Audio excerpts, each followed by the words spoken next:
दोस्तों नमस्कार।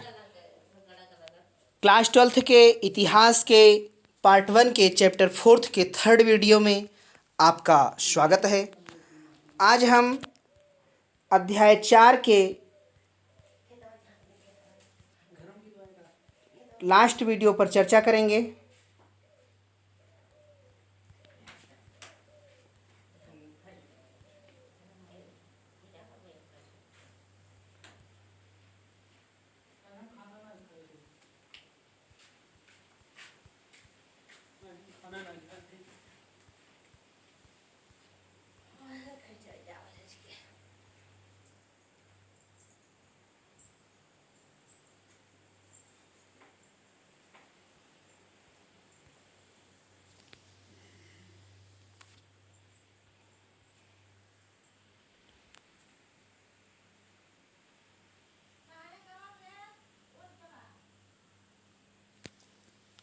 लोक परंपराएं। सांची में उत्कीर्णित बहुत सी अन्य मूर्तियां शायद बौद्ध मत से सीधी जुड़ी नहीं थीं। इनमें कुछ सुंदर स्त्रियां भी मूर्तियों में उत्कीर्णित हैं, जो तोरण द्वार के किनारे एक पेड़ पकड़कर झूलती हुई दिखती हैं। शुरू में विद्वान इस मूर्ति के महत्व के बारे में थोड़े असमंजस में थे। इस मूर्ति का त्याग और तपस्या से कोई रिश्ता नजर नहीं आता था, लेकिन साहित्यिक परंपराओं के अध्ययन से वे समझ गए कि यह संस्कृत भाषा में वर्णित शालभंजिका की मूर्ति है। लोक परंपरा में यह माना जाता था कि इस स्त्री द्वारा छुए जाने से वृक्षों में फूल खिल उठते थे और फल होने लगते थे। ऐसा लगता है यह एक शुभ प्रतीक माना जाता था और इस कारण स्तूप के अलंकरण में प्रयुक्त हुआ। शालभंजिका की मूर्ति से पता चलता है कि जो लोग बौद्ध धर्म में आए उन्होंने बुद्ध पूर्व और बौद्ध धर्म से इतर दूसरे विश्वासों, प्रथाओं और धारणाओं से बौद्ध धर्म को समृद्ध किया। सांची की मूर्तियों में पाए गए कई प्रतीक या चिन्ह निश्चय ही इन परंपराओं से उभरे थे। उदाहरण के लिए जानवरों के कुछ बहुत खूबसूरत उत्कीर्णन यहाँ पर पाए गए हैं। इन जानवरों में हाथी, घोड़े, बंदर और गाय, बैल शामिल हैं। हालांकि सांची में जातकों से ली गई जानवरों की कई कहानियां हैं। ऐसा लगता है कि यहाँ पर लोगों को आकर्षित करने के लिए जानवरों का उत्कीर्णन किया गया था। साथ ही जानवरों को मनुष्य के गुणों के प्रतीक के रूप में इस्तेमाल किया जाता था। उदाहरण के लिए हाथी शक्ति और ज्ञान के प्रतीक माने जाते थे। इन प्रतीकों में कमल दल और हाथियों के बीच एक महिला की मूर्ति प्रमुख है। ये हाथी उनके ऊपर जल छिड़क रहे हैं, जैसे वे उनका अभिषेक कर रहे हों। जहाँ कुछ इतिहासकार उन्हें बुद्ध की माँ माया से जोड़ते हैं, तो दूसरे इतिहासकार उन्हें एक लोकप्रिय देवी गजलक्ष्मी मानते हैं। गजलक्ष्मी सौभाग्य लाने वाली देवी थीं, जिन्हें प्रायः हाथियों के साथ जोड़ा जाता है। यह भी संभव है कि इन उत्कीर्णित मूर्तियों को देखने वाले उपासक इसे माया और गजलक्ष्मी दोनों से जोड़ते थे। कई स्तंभों पर दिखाए गए सर्पों को भी देखिए। यह प्रतीक भी ऐसी लोक परंपराओं से लिया गया प्रतीत होता है जिनका ग्रंथों में हमेशा जिक्र नहीं होता था। दिलचस्प बात यह है कि कला पर लिखने वाले आधुनिक इतिहासकारों में एक शुरुआती इतिहासकार जेम्स फर्गुसन ने सांची को वृक्ष और सर्प पूजा का केंद्र माना था। वे बौद्ध साहित्य से अनभिज्ञ थे। तब तक ज़्यादातर बौद्ध ग्रंथों का अनुवाद नहीं हुआ था, इसलिए उन्होंने सिर्फ उत्कीर्णित मूर्तियों का अध्ययन करके अपने निष्कर्ष निकाले थे। अतीत से प्राप्त चित्र। पत्थर की कलाकृतियां लंबे समय तक सुरक्षित बच जाती हैं, इसलिए इतिहासकारों को यह आसानी से उपलब्ध हो जाता है। लेकिन अतीत में चित्रकारी जैसे संप्रेषण के दूसरे माध्यम भी इस्तेमाल में किए जाते थे। उनमें सबसे अच्छी हालत में बचे हुए हैं वे गुफाओं की दीवारों पर बने चित्र हैं। इनमें अजंता महाराष्ट्र की चित्रकारी काफ़ी प्रसिद्ध है। अजंता के चित्र जातक की कथाएं दिखाते हैं। इनमें राज दरबार का जीवन, शोभा यात्राएं, काम करते हुए स्त्री पुरुष और त्योहार मनाने के लिए चित्र दिखाए गए हैं। कलाकारों के ने त्रिविम रूप देने के लिए आभा भेद तकनीक का प्रयोग किया। कुछ चित्र बिल्कुल स्वाभाविक और सजीव लगते हैं। यहाँ पे बताया गया है कि कलाकारों ने जो वहाँ पे चित्र बनाए जाते थे उनको सजीव, आकर्षक, अट्रैक्टिव बनाने के लिए 3 डायमेंशनल युक्ति का उपयोग करते थे, इसलिए ये चित्र बड़े सजीव लगते हैं। नेक्स्ट है नई धार्मिक परंपराएं, महायान बौद्ध मत का विकास। ईसा की प्रथम सदी के बाद बौद्ध अवधारणाओं और व्यवहार में बदलाव नजर आते हैं। प्रारंभिक बौद्ध मत में निब्बान अर्थात निर्वाण के लिए व्यक्तिगत प्रयास को विशेष महत्व दिया गया। बुद्ध को भी एक मनुष्य समझा जाता था जिन्होंने व्यक्तिगत प्रयास से प्रबोधन और निब्बान प्राप्त किया, परंतु धीरे धीरे एक मुक्तिदाता की कल्पना उभरने लगी। यह विश्वास किया जाने लगा कि वे मुक्ति दिलवा सकते थे। साथ साथ बोधिसत्व की अवधारणा भी उभरने लगी। बोधिसत्वों को परम करुणामय जीव माना गया जो अपने सत्कार्यों से पुण्य कमाते थे, लेकिन वे इस पुण्य का प्रयोग दुनिया को दुखों में छोड़ देने के लिए और निब्बान प्राप्ति के लिए नहीं करते थे, बल्कि वे इससे दूसरों की सहायता करते थे। बुद्ध और बोधिसत्वों की मूर्तियों की पूजा इस परंपरा का एक महत्वपूर्ण अंग बन गई। चिंतन की इस नई परंपरा को महायान के नाम से जाना गया। जिन लोगों ने इन विश्वासों को अपनाया उन्होंने पुरानी परंपरा को हीनयान नाम से संबोधित किया। हीनयान या थेरवाद। महायान के अनुयायी दूसरी बौद्ध परंपराओं के समर्थकों को हीनयान के अनुयायी कहते थे, लेकिन पुरातन परंपरा के अनुयायी खुद को थेरवादी कहते थे। इसका मतलब है कि वे लोग जिन्होंने पुराने प्रतिष्ठित शिक्षकों, जिन्हें थेर कहते थे, के बताए रास्ते पर चलने वाले। मित्रों, यहाँ पर हम आपको समझा देना चाहते हैं हीनयान और महायान। जैसा कि हम देखते हैं महायान, महा मीन्स होता है बड़ा, जो इनके विचार ज़्यादा ब्रॉड हैं, जो उनको हम महायान कहते हैं। और जिनके विचारों में संकीर्णता है, खुद की निर्माण के लिए जो प्रयासरत हैं, उनको हम हीनयान कहेंगे। नेक्स्ट, पौराणिक हिंदू धर्म का उदय। मुक्तिदाता की कल्पना सिर्फ बौद्ध धर्म तक सीमित नहीं थी। हम पाते हैं कि इस तरह के विश्वास एक अलग ढंग से उन परंपराओं में भी विकसित हो रहे थे जिन्हें आज हिंदू धर्म के नाम से जाना जाता है। इसमें वैष्णव व हिंदू परंपरा में, जिसमें विष्णु को सबसे महत्वपूर्ण देवता माना जाता है, और शैव, जिसमें शिव परमेश्वर हैं, परंपराएं शामिल हैं। इनके अंतर्गत एक विशेष देवता की पूजा को खास महत्व दिया जाता था। इस प्रकार की आराधना में उपासना और ईश्वर के बीच का रिश्ता प्रेम और समर्पण का रिश्ता माना जाता था। इसे भक्ति कहते हैं। वैष्णववाद में कई अवतारों के इर्द गिर्द पूजा पद्धतियाँ विकसित हुईं। इस परंपरा के अंदर 10 अवतारों की कल्पना है।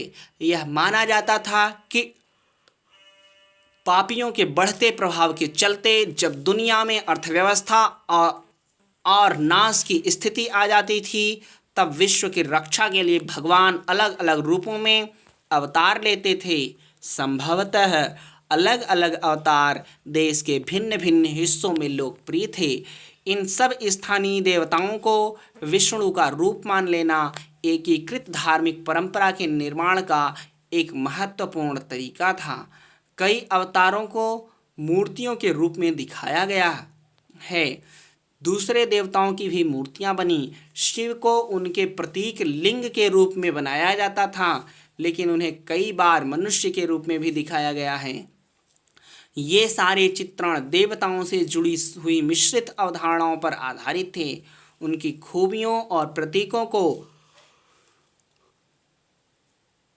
उनके शिरोवस्त्र, आभूषण, आयुधों, हथियार में हाथ में धारण किए अन्य शुभ अस्त्र और बैठने की शैली से इंगित किया जाता था। इन मूर्तियों के अंकन का मतलब समझने के लिए इतिहासकारों को इनसे जुड़ी हुई कहानियों से परिचित होना पड़ता है। कई कहानियाँ प्रथम सहस्त्राब्दी से के मध्य से ब्राह्मणों द्वारा रचित पुराणों में पाई जाती हैं। इनमें बहुत से किस्से ऐसे हैं जो सैकड़ों वर्ष पहले रचने के बाद सुने सुनाए जाते रहे थे। इनमें देवी देवताओं की भी कहानियां हैं। सामान्यतः इन्हें संस्कृत श्लोकों में लिखा गया था। इन्हें ऊंची आवाज में पढ़ा जाता था जिसे कोई भी सुन सकता था। महिलाएं और शूद्र जिन्हें वैदिक साहित्य पढ़ने सुनने की अनुमति नहीं थी, पुराणों को सुन सकते थे। पुराणों की ज़्यादातर कहानियाँ लोगों के आपसी मेल मिलाप से विकसित हुईं। पुजारी, व्यापारी और सामान्य स्त्री पुरुष एक से दूसरी जगह आते जाते हुए अपने विश्वासों और अवधारणाओं का आदान प्रदान करते थे। उदाहरण के लिए हम जानते हैं कि वासुदेव कृष्ण मथुरा इलाके के महत्वपूर्ण देवता थे। कई शताब्दियों के दौरान उनकी पूजा देश के दूसरे इलाकों में भी फैल गई। मंदिरों का बनाया जाना। जिस समय सांची जैसी जगहों में स्तूप अपने विकसित रूप में आ गए थे, उसी समय देवी देवताओं की मूर्तियों को रखने के लिए सबसे पहले मंदिर भी बनाए गए। शुरू के मंदिर एक चौकोर कमरे के रूप में थे जिन्हें गर्भगृह कहा जाता था। इनमें एक दरवाजा होता था जिससे उपासक मूर्ति की पूजा करने के लिए भीतर प्रविष्ट हो सकता था। धीरे धीरे गर्भगृह के ऊपर एक ऊंचा ढांचा बनाया जाने लगा जिसे शिखर कहा जाता था। मंदिर की दीवारों पर अक्सर भित्ति चित्र उत्कीर्ण किए जाते थे। भित्ति मीन्स होता है दीवाल पर जो चित्र बनाए जाते थे।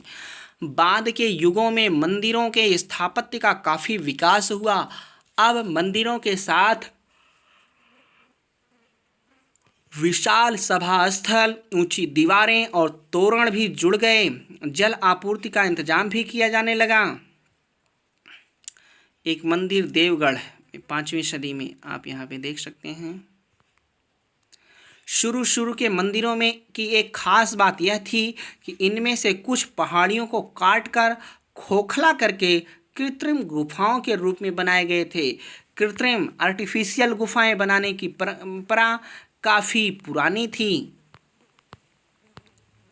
सबसे प्राचीन कृत्रिम गुफाएं ईसा पूर्व 3री सदी में अशोक के आदेश से आजीवक संप्रदाय के संतों के लिए बनाई गई थीं। यह परंपरा अलग अलग चरणों में विकसित होती रही। इसका सबसे विकसित रूप हमें 8वीं सदी के कैलाशनाथ, शिव का एक नाम, के मंदिर में नजर आता है, जिसमें पूरी पहाड़ी काटकर उसे मंदिर का रूप दिया गया था। एक ताम्रपत्र अभिलेख एलोरा के प्रमुख तक्षक द्वारा इसका निर्माण समाप्त करने के बाद उसके आश्चर्य को व्यक्त करता है। हे भगवान, यह मैंने कैसे बनाया। कैलाशनाथ मंदिर एलोरा, जो इस चित्र में आप देख सकते हैं, यह सारा ढांचा एक चट्टान को काट कर तैयार किया गया है। क्या हम सब कुछ देख समझ सकते हैं? अब तक आपको हमारे अतीत की समृद्ध दृश्य परंपराओं की एक झलक मिल चुकी है। ये परंपराएं ईंट और पत्थर से निर्मित स्थापत्य कला, मूर्ति कला और चित्रकला के रूप में हमारे सामने आई हैं। हमने पाया कि इस समय के बहाव में बहुत कुछ नष्ट हो गया है, लेकिन जो बचा है और संरक्षित है वह हमें इन भव्य कलाकृतियों के निर्माताओं, कलाकारों, मूर्तिकारों, राजगीरों और वास्तुकारों की दृष्टि से परिचित कराता है। लेकिन क्या हम उनके संदेश को बिना दुविधा के अपने आप समझ सकते हैं? क्या हम कभी यह पूरी तरह से समझ पाएंगे कि जो लोग इन प्रतिकृतियों को देखते और पूजते थे उनके लिए इनका क्या महत्व था? अनजाने को समझने की कोशिश। यह स्मरणीय है कि यूरोप के विद्वानों ने 19वीं सदी में जब देवी देवताओं की मूर्तियां देखीं तो उनकी पृष्ठभूमि और महत्व को नहीं समझ पाए। कई सिरों, हाथी वाली या मनुष्य और जानवर के रूपों को मिलाकर बनाई गई मूर्तियां उन्हें विकृत लगती थीं और कई बार वे घृणा से भर जाते थे। इन शुरू के विद्वानों ने ऐसी अजीबो-गरीब मूर्तियों की समझ बनाने के लिए उनकी तुलना एक ऐसी परंपरा से की जिससे वे परिचित थे।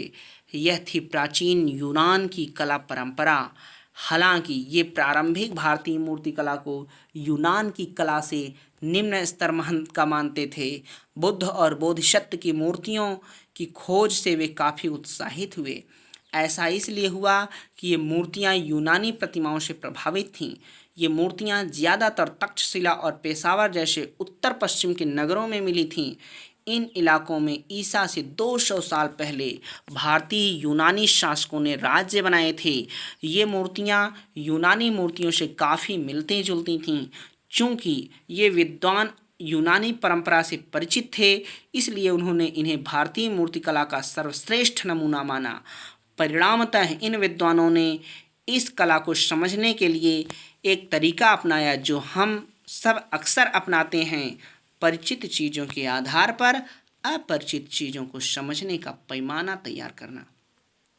यदि लिखित और दृश्य का मेल न हो। एक और समस्या पर नज़र डालिए।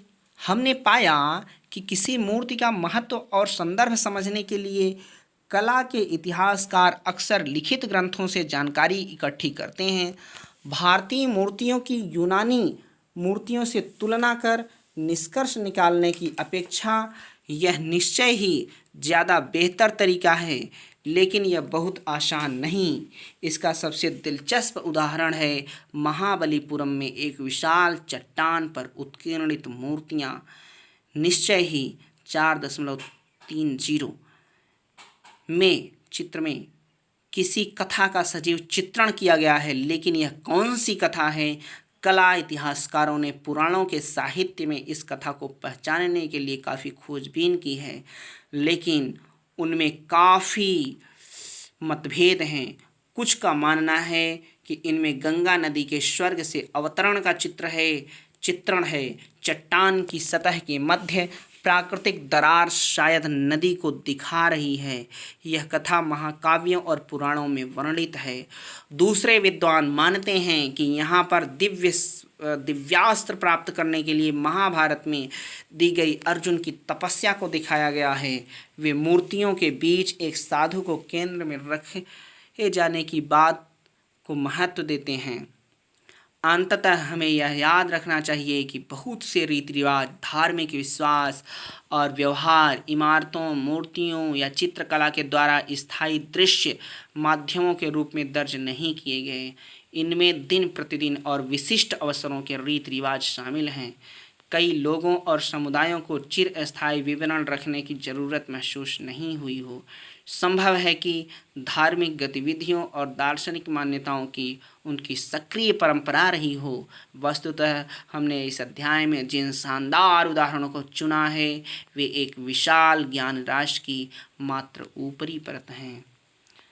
आप इस चित्र में देख सकते हैं महाबलीपुरम की मूर्ति। तो इस तरह से यह अध्याय समाप्त होता है। आज के लिए बस इतना ही। आप सभी का वीडियो को पूरा देखने के लिए बहुत बहुत धन्यवाद।